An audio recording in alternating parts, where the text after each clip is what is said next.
1 2 3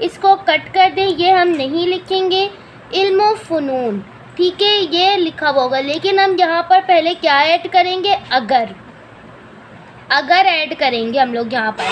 پھر علم و فنون کے حصول کے لیے ہم کو ملک چین بھی جانا پڑے تو وہاں بھی جا کر علم حاصل کرنے کی تکلیف و مشقت کو برداشت کریں. لہٰذا ہمیں چاہیے کہ علم کے حصول کے لیے بے انتہا محنت کریں، اگرچہ دور دراز علاقوں کی طرف سفر کرنا پڑے تو بھی سفر اور مشقت برداشت کریں تاکہ دینی اور دینوی ترقی حاصل کر سکیں. یہاں سے یہاں تک کہ آپ کو علم کی عظمت پر نوٹ ہو چکا ہے.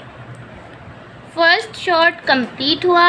آپ نیکسٹ شارٹ کی طرف چلتے ہیں. نیکسٹ شارٹ میں کیا کہا گیا ہے؟ اخلاص سے کیا مراد ہے؟ تحریر کریں. اب اس کا آنسر دیکھتے ہیں ہم.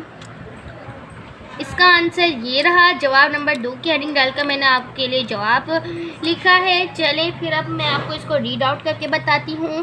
اخلاص کے لغوی معنی پاک صاف ہونے اور خالص ہونے کے ہیں.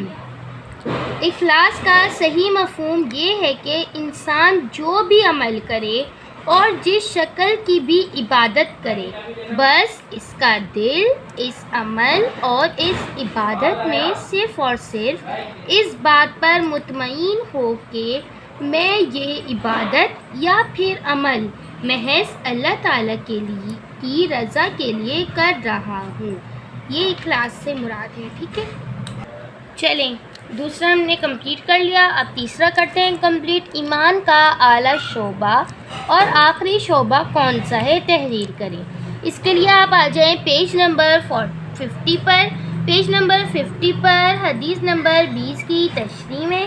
حدیث نمبر 20 کی تشریح میں آپ کہاں سے نشان لگائیں گے؟ تیسری لائن میں آ جائیں. چنانچہ اس حدیث میں بتایا گیا ہے کہ ادھر آ جائیں. آپ یہاں پر کہاں سے لکھیں گے؟ کامل ایمان.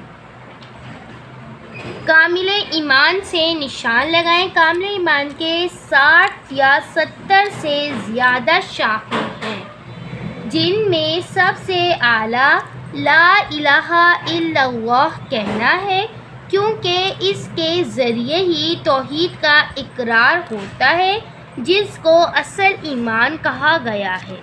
پھر نیکسٹ لائن میں آ جائیں. نیکسٹ لائن میں آپ یہاں پر دیکھیں قومے کے بعد ایمان لکھا ہوا ہے. ایمان میں اخلاقی اعتبار سے آخری شعبہ یہ ہے کہ مومن میں دوسرے لوگوں کو تکلیف سے بچانے کی خوبی ہو، اس لیے راستہ سے کوئی بھی ایسی چیز کو راہگیروں کی تکلیف کا باعث ہو، اس کو ہٹا دینا باعث اجر و ثواب ہے. یہ تیسرے کا سوال ہے. پہلے یہاں سے یہاں تک لکھیں گے، پھر اس کے بعد نیکسٹ لائن میں ایمان سے لے کر ثواب ہے یہاں تک لکھیں گے. تیسرا کمپلیٹ ہوا. 4 کی طرف چلتے ہیں. حیا کا کیا مطلب ہے؟ اس کے لیے بھی آ جائیں آپ پیج نمبر 50 پر.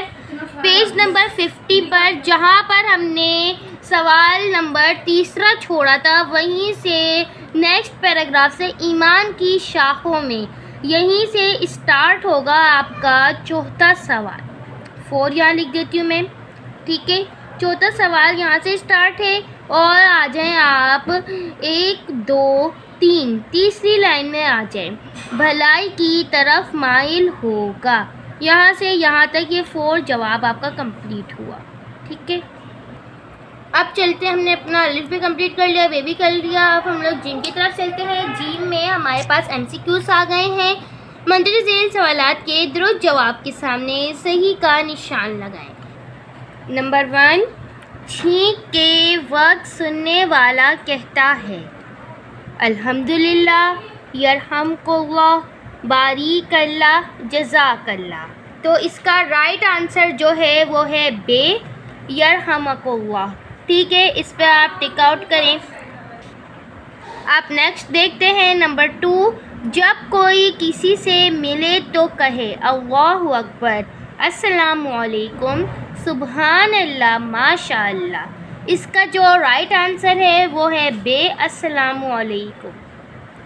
آپ نمبر 3 کی طرف چلتے ہیں. جو کام اللہ تعالیٰ کی رضا کے لیے کیا جائے وہ کہلاتا ہے اخلاص، ریا، تقوی، زہد. اس کا رائٹ آنسر جو ہے وہ الف ہے، اخلاص۔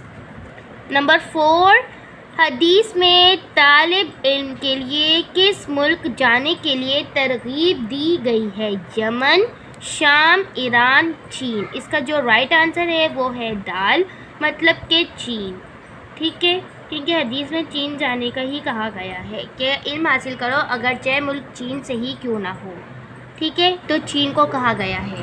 اب یہاں پر ہماری ایکسرسائز کمپلیٹ ہوئی، تو اب ہم لوگ ملیں گے اب اپنی نیکسٹ ویڈیو میں، جہاں پر ہم لوگ کریں گے اپنی 21 سے لے کر 25 تک کے حدیثیں، ٹھیک ہے۔